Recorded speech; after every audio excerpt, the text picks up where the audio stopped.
Ralphie Taylor, long history, this car and your father and racing? Yep, very long. Biggest and best speedway in Australia in the old days was Claremont, and probably the biggest in the southern hemisphere. The father was there for 48 years, and I was there from 9 days old, and every other track in Australia. So what's the connection with this particular car then? Some sort of undealt with childhood, I suppose, from the old man and racing. And this is a 34 Chev Roadster, and it's running a Hemi 6, which is a bit unique, running that in a Chev. And we're running Holden Carbies as the motor that's in it, the 265 Hemi. Didn't come out with Holden Carbies, it came out with not Strombergs but Webbers, and the Webbers didn't seem to work on them that well, so we wanted to get more 60s look, and it's more of a rat rod, so trying to get that happening. Is there anything off this that your dad actually knew or saw or drove? No, but in his earlier days in the 50s he raced some of this stuff, but probably not looking like that. A bit more speedway and a bit more wilder, so yeah. What about tomorrow for you? Another car similar? Tomorrow we'll be here just with this car and hopefully pull a trophy for 60s look or rat rod or something. Won any trophies at this stage? No, won some sort of raffle earlier, which was quite interesting. Fair enough. Hey, and have you got another car at home? Yeah, 33 Plymouth 5-window coupe, and that's unusual. Yeah, rare, chopped roof and jag front end, jag rear end, and spent quite $1 on that. That's still in the process, but it's a $70,000 or $80,000 car. Over a period of 4 or 5 years? 4 or 5 years, yeah. This is a very low budget vehicle. This car owes me probably 13 grand. Beg, borrow and stolen, you know, so. Many thanks, Ralphie. Thank you very much. God bless you.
Craig Cooper, thanks for being with us. Tell us a bit about your 58.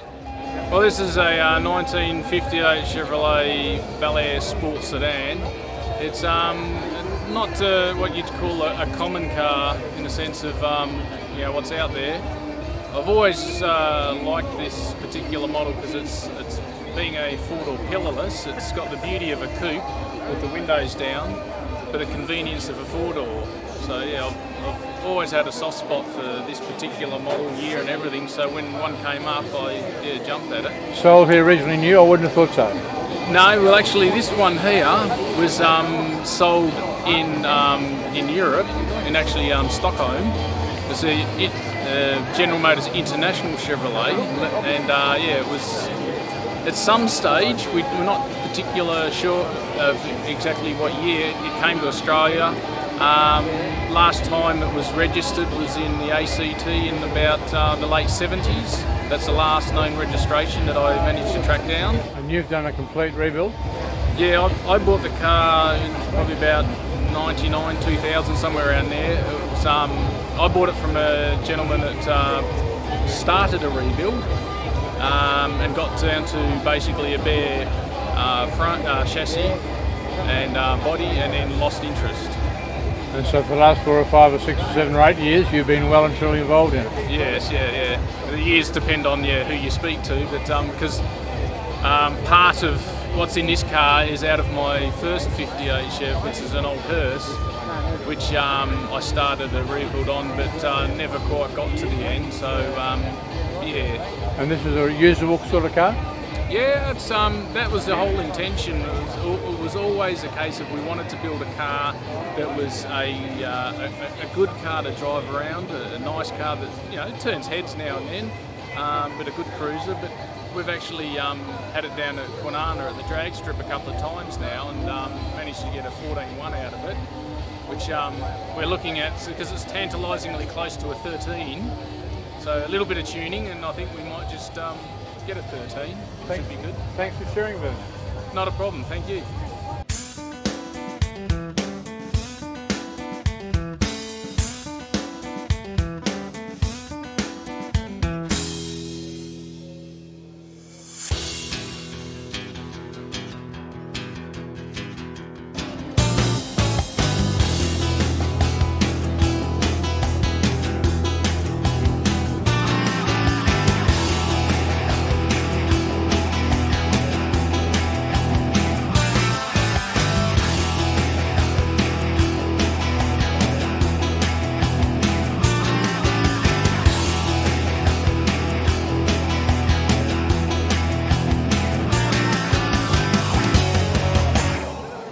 My name's Grant Hodgson. I've currently built this vehicle with a friend, Gordon Hayes.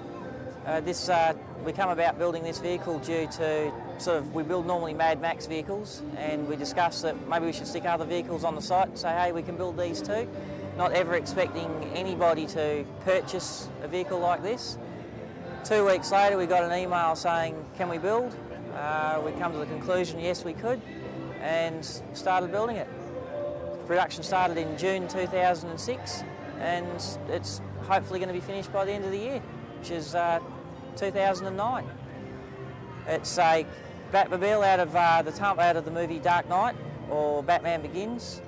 It's got a 454 big block in it, turbo 400, boat V-drive, hooked up to a 35 spline Detroit Locker 9-inch.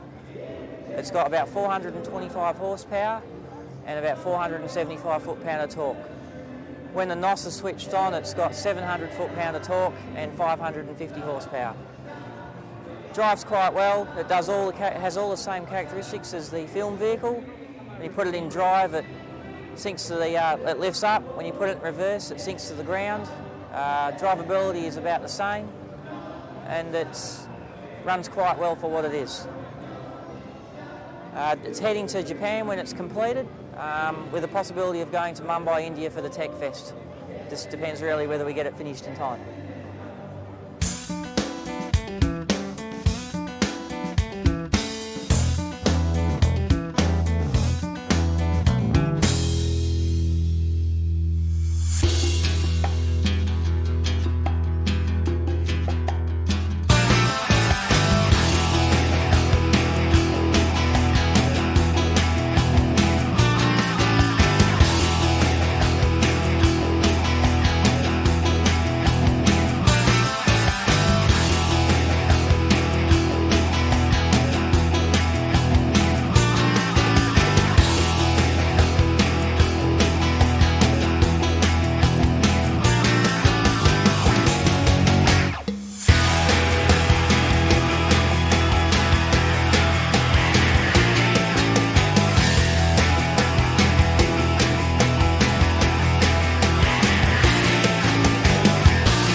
We have with us Joe Italiano. You can tell he's Irish. Tell me, Joe, interest in the 34 Chef. Yeah, so I dated back many years ago, about 25 in actual fact, when a friend of mine and personal friend of my father-in-law's, a gentleman called Brian French, had a 1934 Chev street rod, and I always said I'd want one of those one day. So a few years passed, and then Brian French helped me source one, and the purchase was made. And I understand it's taken you many years? Well, it's taken us 12 years from when we started. I mean, originally, yes, we started, got the bodies stripped and sandblasted as you do, and then you get married, so the handbrake comes on, and then you maybe blow a bit of dust off, and then you have children, and then you're motivated again, and then it's time to build a house. So it did get started, but got stopped for many years, John. Then we had to start up a business. But it's taken 12 years virtually flat out from go to woe to the stage it's at now. And tell us about the engine. There's something a bit special, I believe. The engine was built by a friend of mine, Mike, from MP Performance. It's a Marine Block 350, which has been stroked to a 383, and Brodex dash aluminium dash 411X aluminium heads on it. So it's got some good gear in it, that's for sure. Tell us more, Joe, about the Marine Block you mentioned. The difference with those and the standard block is that the 4-bolt main bearing caps are on a angle rather than straight for extra strength and revability. Yeah. And how about the interior? It's magnificent. The interior is all leather, 100% leather, door skins, seats, and that. The rear seat's been fabricated, and the front seats are electric late model Toyota Cressida. And what about the stunning colour? The stunning colour, well, it's a bit of a secret, but I'll give you a hint. It's a PPG colour called Wineberry, but we've mucked around with it. Let's leave it at that. It's not the standard Wineberry. And what about what's next? What's next is we hope to do a bit of a show circuit. Today's its first outing. It only got licensed yesterday at 2 o'clock, so today this is its first show, so we'll see how we poll, and then probably make a decision from there and do a bit of a show circuit and then drive it and enjoy it. And by that you mean perhaps Melbourne, Sydney, Adelaide? Yes, that's right. Yeah. Not overseas? No, not overseas. No. Many thanks, I've got no money left because it's gone into building it, so won't be going overseas. Many thanks. We're glad you enjoy it. You're welcome. Thank you. Yeah.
Graham Farrell. This is my 1984 Gemini Woody.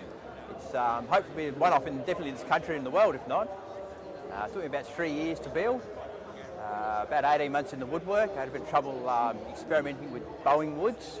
But eventually I learnt that soaking and steaming and pressing and all sorts of stuff, I could get there and build it. It's a pine frame with a Java redwood panel. The bolts are all custom made, all through here. I've still got to do the door ones yet. I'll get there when I get some time. The wood rims were a custom additive for an old tyre. I wanted to look for an old school style sort of feel. So bought the trim rings. The centres actually, the Baby Moons are actually a soup ladle, a large size industrial soup ladle with many hours of polishing involved in it. And then there's a plate that sits in there as the wood fruit bowl, I call them. In the bodywork, we've done a few things. We've got some louvers happening on the sides here. We've got the power by Zuzu. They're from a couple of rocker covers. The power by from the Ford rocker cover, and the Zuzu's off the Gemini rocker covers. Welded in, panelled, and you get a unique idea.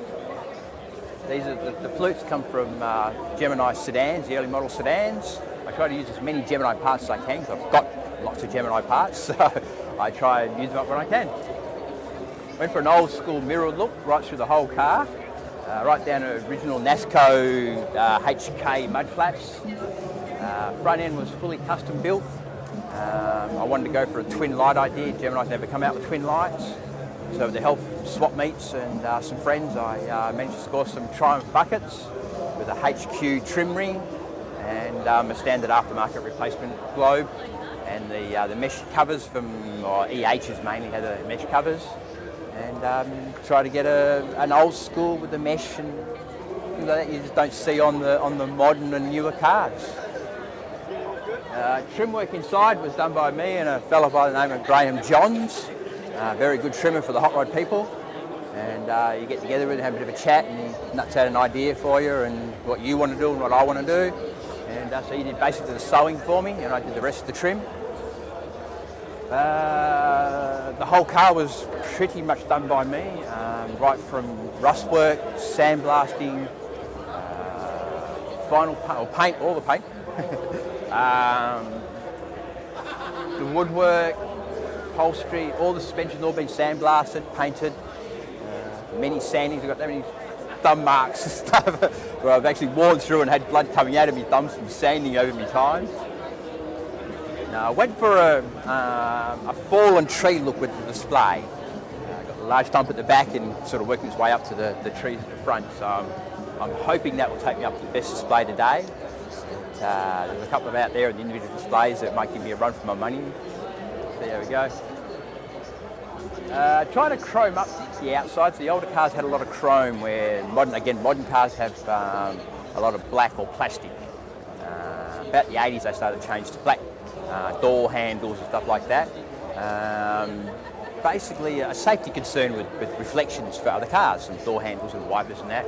So I found around, I got chrome door handles and the stainless steel wipers and stuff like that, trying to bring up that shine that the older cars used to run with.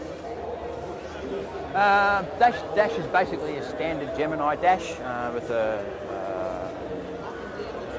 late model sports cluster in it. Just got the tacho and the extra few gauges and stuff already in the dash.